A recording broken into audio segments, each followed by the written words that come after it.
Thank you for tuning in to Out of Bounds. I'm Pierce Simpson, and I'm joined here by Complex Sports editor Adam Caparel. Adam, it's season 2 and your face still hasn't changed. We'll work on that.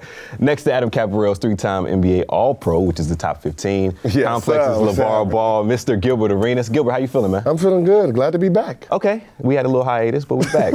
Still didn't change his face yet. No, he didn't. And I just think that's just his face. That's just how he is, right? Now, as you can tell with season 2 of Out of Bounds, we have a new look and a new setup. We have just 3 people here. That's because me and Khalifa went on to do other business endeavors. And Mia, we thank you for all your contributions in season 1 of Out of Bounds. The Out of Bounds family wishes you the best of luck.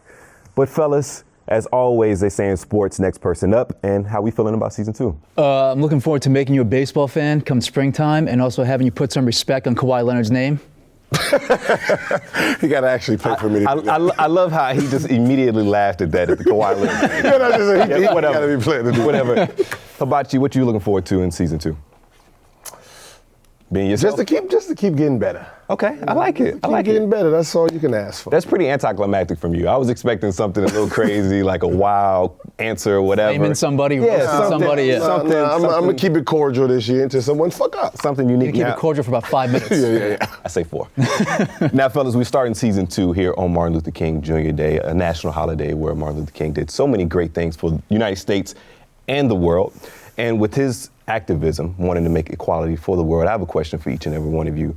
Which one of the 4 major American sports closely resembles Martin Luther King's vision, in your opinion? Adam, we'll start with you. I mean, obviously clear it's the NBA, the most progressive of the leagues. They, their stance on social issues and the way they've seen them kind of evolve along with the players and kind of reflect the ethos of the players and what the players are about. It's clear the NBA being far away and above more progressive than the other leagues. And you're looking at me all crooked-eyed. How can you? He played in the league and he's still like. But still, I mean, compared to the NFL, the Major League Baseball, and NHL, how can you not say that? All of the sports is owned by white men. Well, I mean, there's some black, there's black ownership there's Jordan in the NBA. Okay, and Jordan in basketball. Other than that, it's owned by majority white. So the leagues themselves are the same. In a sense. From maybe an ownership. From an ownership standpoint. But when it comes to players, it's just what group of players play those certain sports. But to Adam's point, the social activism of the NBA is far and wide greater than any other. Yeah, because 95% of the stars are African American. That's it. Yeah, so they have to. Yeah, but you've seen the NBA get behind, LGBT, issues. Because and 95% of the stars are African American. So they have to abide by their rules. So you're saying you're saying if the players were not African American, they wouldn't give a damn. But you can't fault them that most of the workforce is African American. I'm just saying, but when you look at any other sports, I mean, you're talking about, NHL. There's no black, but there's few whites. They're mostly European players.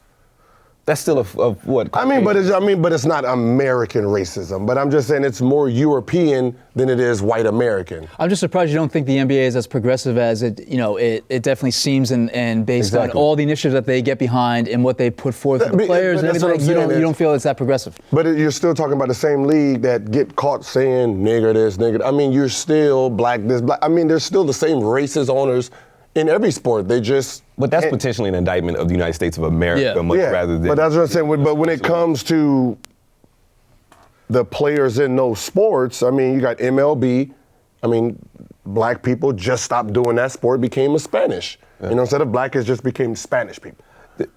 Black went to football and basketball. Right. We're not playing fucking hockey. We can't, poor kids in the ghettos, and you just can't get that equipment. There's no hockey rinks for them to play. I mean, if it was a roller skating rink, somewhere around, and it was a professional, then maybe. But other than that, we're tending now to play football and basketball. Yeah, and those are maybe socioeconomic issues or indictments of America. But Adam, to your point, NBA, NFL is far and wide more close, progressive than the NHL or MLB, just considering the workforce. But the NFL is lacking, especially this season. No, you can say it's lacking completely. I mean, when ownership is still saying, wild things like Bob McNair of the Houston Texans, with the comment about the inmates are still running the asylum, and you just have this. But that's what I'm saying. And the other thing too, the owners are the owners. And the NFL, its workforce is predicated on young, underprivileged kids that are willing to put themselves at major risk and for harm down the line, that can make a quick buck. But your average NFL career is a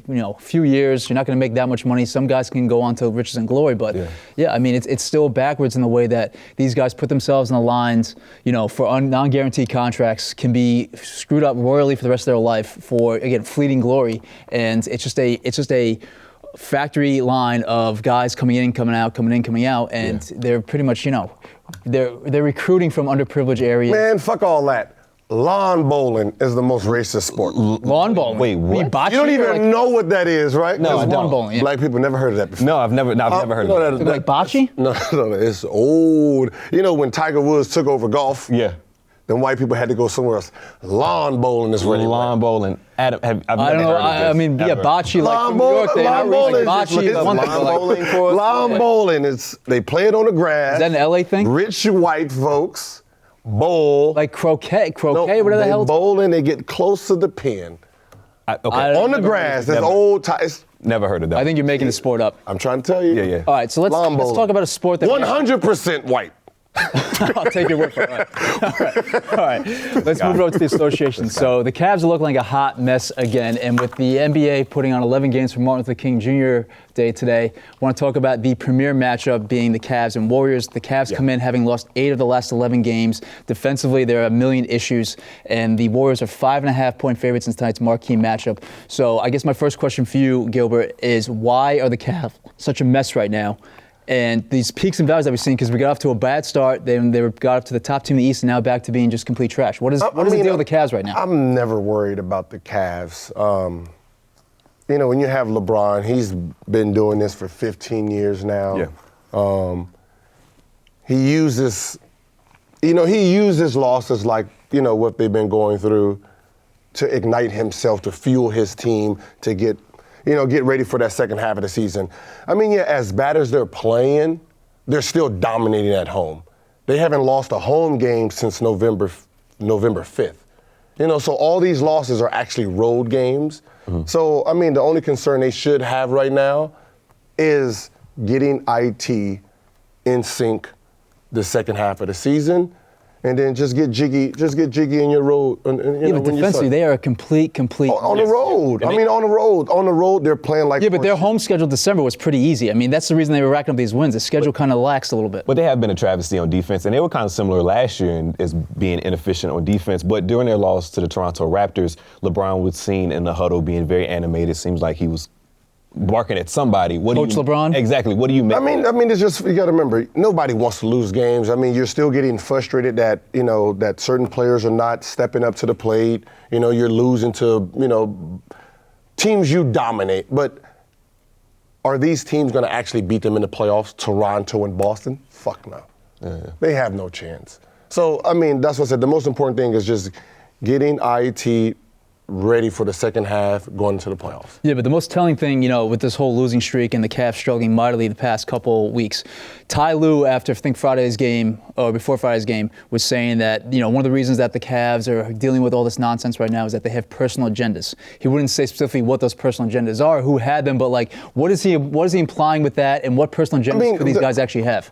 At this point, I think it's just smoke. I mean, you're just saying anything to keep everybody off your back. But if you've won the last 15 games at home and lost the last 8 on the road, I'm not worried about you. You just don't have your road swagger yet. Once you get it and dial that in, then you're fine. You can't blame it on the dog days of the NBA yet, because you haven't gotten to that point. No, it's just there's two type of. I mean, they feel comfortable at home. Right. They're just not bringing it on the road. Yeah.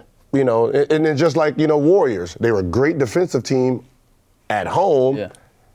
They were a circus on the road. I mean, they just tried to outshoot you on the road. But they have two different styles, and I just don't think Cleveland knows their road style yet. Oh, one more thing we got to talk about: Kyrie's troll job after after Thursday's. I heard about liking the picture on Instagram, LeBron barking in the huddle. You know what? I really don't know why he's trolling anyway. Because his numbers this year shouldn't say troll anything. Yeah, but he's on the best team in the East right now. You can troll all you want. But it's not because of him. Well, he's helping. No. What do you mean? I don't. You're still on this Kyrie slander also. No, I'm just saying, at the beginning of the season when they were doing what they were doing, he was shooting the worst numbers of his career. 33% from the field, 32% from the three, 21. He was averaging 21, 5 assists. His team was just good. The players around him got better. The better he's actually been playing now, they've actually lost 8 games since he started dominating. So you're saying him being more ball dominant has caused the Celtics to suffer? I mean, they've been losing because of the better he's been playing. When he was suffering and everybody else was playing, they were doing great. But as soon as his numbers started to crank up, the team has been losing. And they've lost 8 games since. That's interesting. It all depends on how you want to fucking look at things. There's ways of twisting and turning things. Just agree. Now, you can spin it. Of course, in one of the MLK Day matchups, the Cavaliers will take on the Golden State Warriors. Gil, do you think this is the end of LeBron taking his team to the finals, and will there be a 4th match between the Golden State Warriors and Cleveland Cavaliers? I'm just asking the question. Don't get upset. I'm asking the question. Like you got a migraine right now. Okay? It's ridiculous. Is Golden State in the East? No. Because if LeBron's matchup in the Eastern Conference Finals against Boston or Toronto, I'm pretty sure there's going to be a 4th. Okay, that's all you had to say instead of sitting there like we got a migraine. Because I don't even know why you actually asked that question. When you seen it on there, you should have just skipped it. All right, so let me ask you It's a fair question. The line is 5.5 tonight. Who are you rolling with? I'm going Cleveland. You going Cleveland? You're going Cleveland, getting 5.5 points. They haven't lost since November 5th, so I'm going with. So take the points tonight. Yes, I'm taking Golden State by 15 tonight. I think they get smoked too. I think the Cavs get smoked tonight. Okay. We'll put a wager on it. We'll see. We'll see. Okay. Wait, you're going with him? Yeah. Motherfuckers known for losing. No, that's fake news. No, that's absolutely fake. On that Saints game last night, we're good to go. All right. Yo, y'all are hilarious. Now, you have Donovan Mitchell as NBA Rookie of the Year, correct? He'd be my rookie of the year, And you have Ben Simmons? Yes. Well, there's another rookie that has not seen the floor much this season, and that's Markelle Fultz, the number 1 overall pick for the Philadelphia 76ers. He's been nursing a shoulder injury, and his jump shot has been tweaked with. We don't know what's true, what's not true. His agent says one thing, the Philadelphia medical staff says another, but his shot is obviously broken. We saw it in pregame warmups when they were in London about to take on the Boston Celtics. Gil, how does a player get to a point where you're the number 1 overall pick and now you can barely shoot the basketball? What happened? Is this that's the real question. What happened? Yeah. In college, he was a great shooter, had great form. Yeah. And all the videos we're seeing now is he's hitching it from the bottom and throwing it. Yeah. So it's like, how do you go from here to pushing it here? And the only thing that says is that he actually has damage there. Yeah. Like all the shit they're talking about is bullshit. So you think the Philadelphia organization is kind of not saying what the true story is? Yes, he has to have some type of tear, some type of, a labrum tear. Something's going on with that shoulder, because if you used to shoot at a high point and now you're shooting here because you don't want to extend, means you lost. Yeah. You've lost a lot. Right. And just tell us what it is, because he cannot actually become a great basketball player with a shot like that. Not at all. And Philadelphia traded up from the number 3 spot to the number 1 spot with the Boston Celtics to take Markelle Fultz. Adam, do you think Philadelphia is regretting this pick at this point? Listen, trust the process, right? Right. It's a long haul right now. They're kind of pegged as maybe an outside playoff team right now.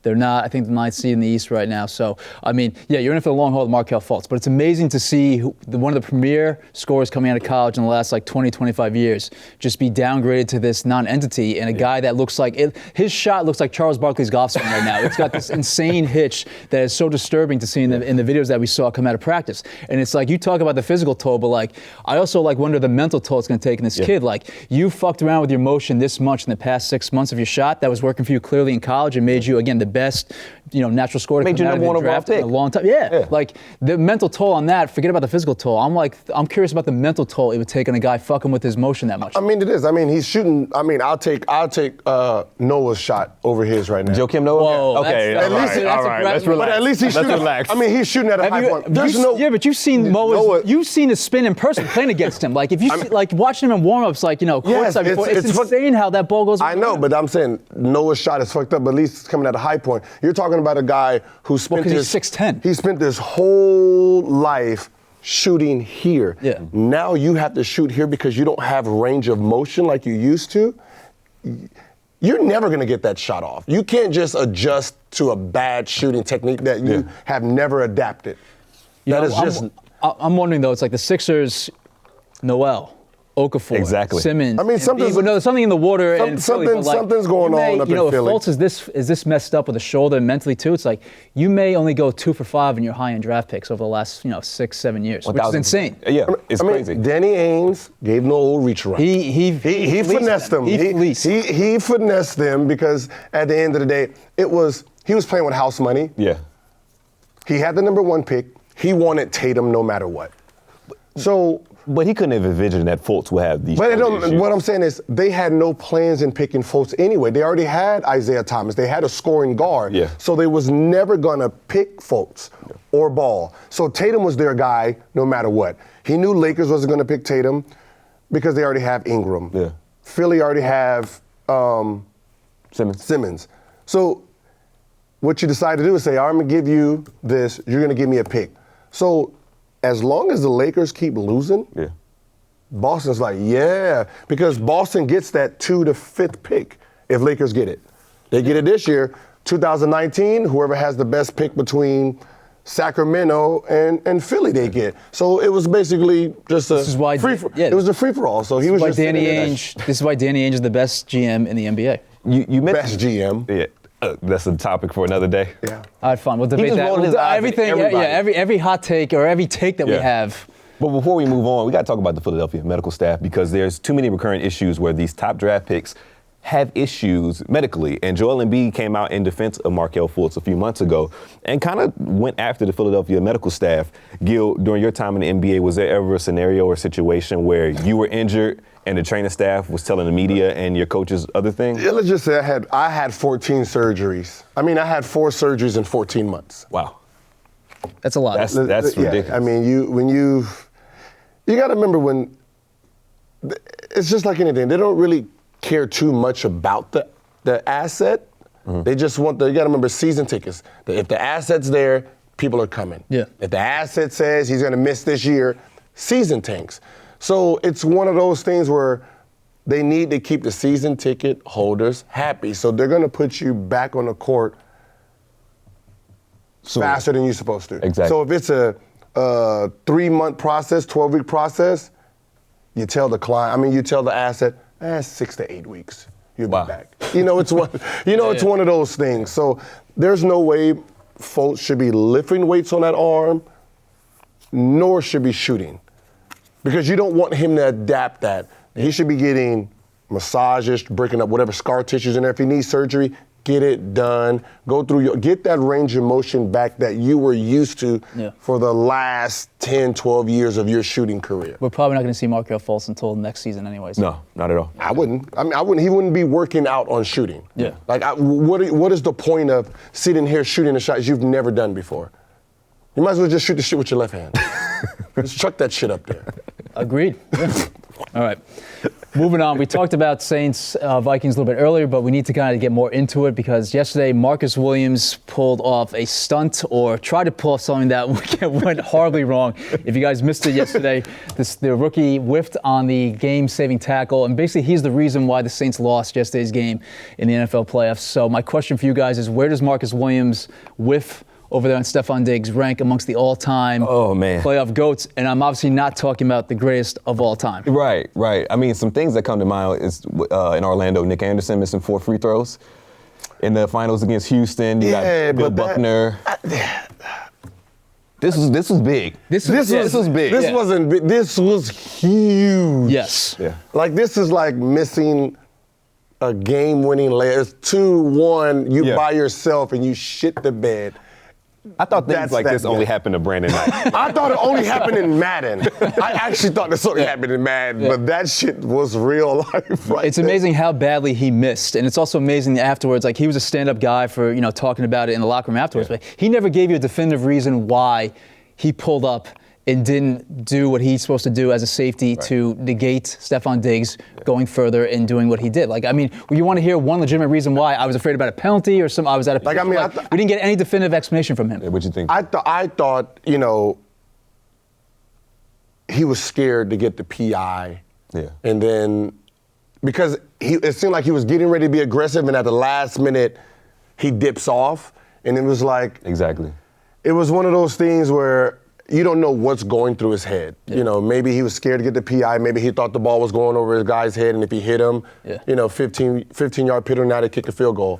Yeah, that's exactly what the Vikings go on to win the Super Bowl and Marcus Williams is not invited to the Vikings parade, there's something insanely wrong with the Vikings because he is the reason they won. Stephon Diggs did nothing special there. No. Case Keenum did nothing special on that play. That is all because Marcus Williams whiffed on the tackle. But also, too, to Marcus Williams' credit, he had an interception that kind of shifted the momentum for the Saints to even have this type of comeback. But it's crazy in sports how you can be the hero one moment and the GOAT in a bad way. And I would say that's almost as bad as like Tony Romo botching okay, we're not doing this right now. I'm just saying that's equate to that, or like it's not quite Pete Carroll, calling for the pass play and Marcus Butler picking him off at the goal line, but it's close to Tony Romo botching the PAT. Hey, them New Orleans natives is pissed off right now. Now, Gil, if you're in Marcus Williams' shoes, it's the playoffs, one and done, you're out. How does an athlete recover from that, especially having the whole offseason to think about that? You just learn. I mean, every athlete falls. It's the bounce back is the most important thing. It's his rookie season. He got put in a situation where he had to think quick. Yeah.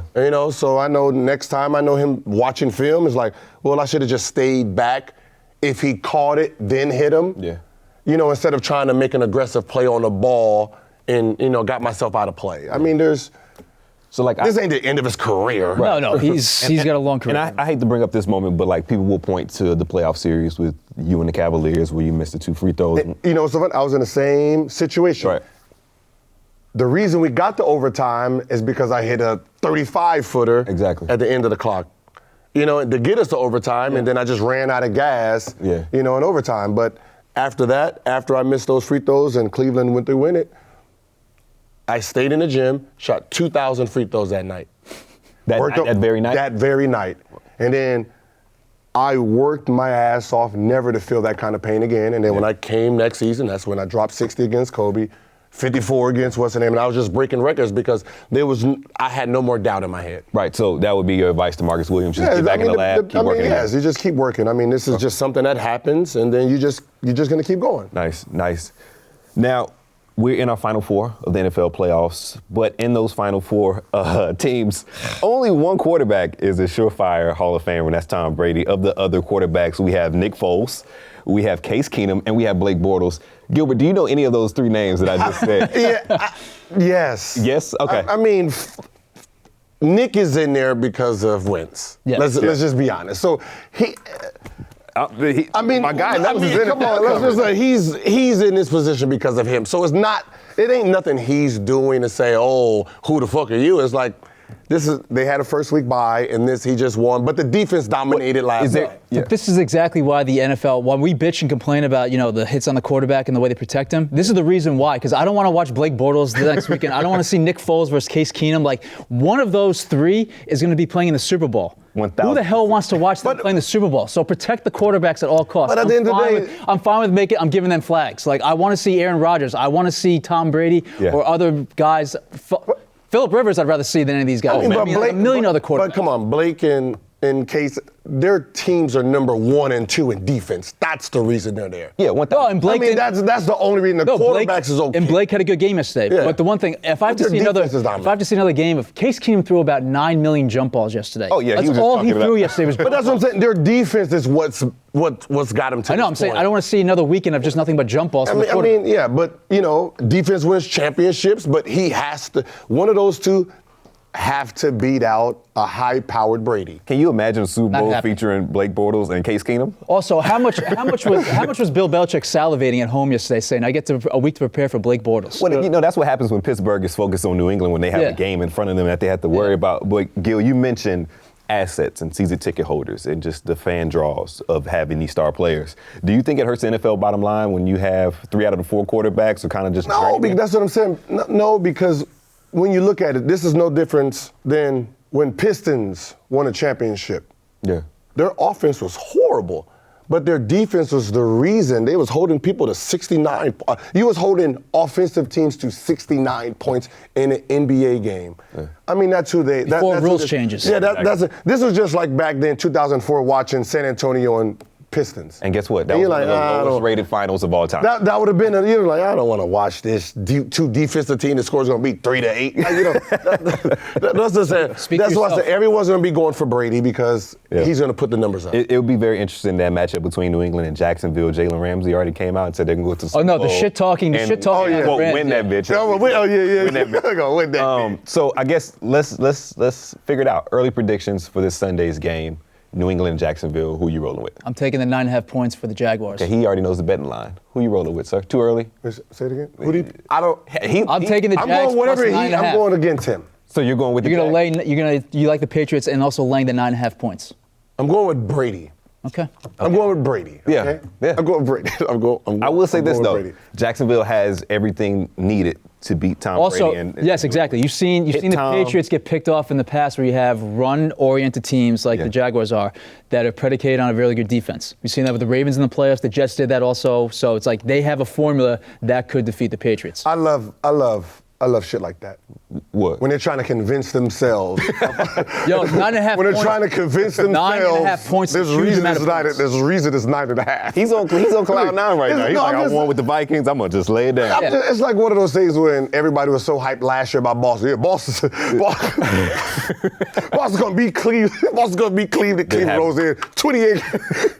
Beat their ass by 28, 32, 20. Like, come on. Just one team is just that dominant. How do you beat Tom Brady? You hit him. With consistent pressure. Yeah. What does Jacksonville do better than anybody else? Pressure. Yeah. Against man coverage, everybody. Yeah. I mean, have they done that against Brady's team? They did against Watch it Sunday. We'll see Sunday. We will see Sunday.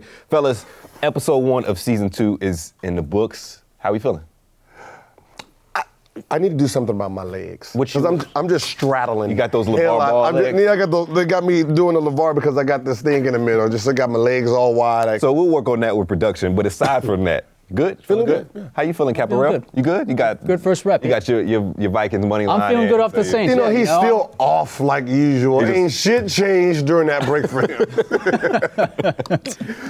Well, that wraps things up for the latest edition of Out of Bounds. We'll see you tomorrow. For Adam Caparel, Gilbert Arenas, I'm Pierce Simpson. We'll see you soon.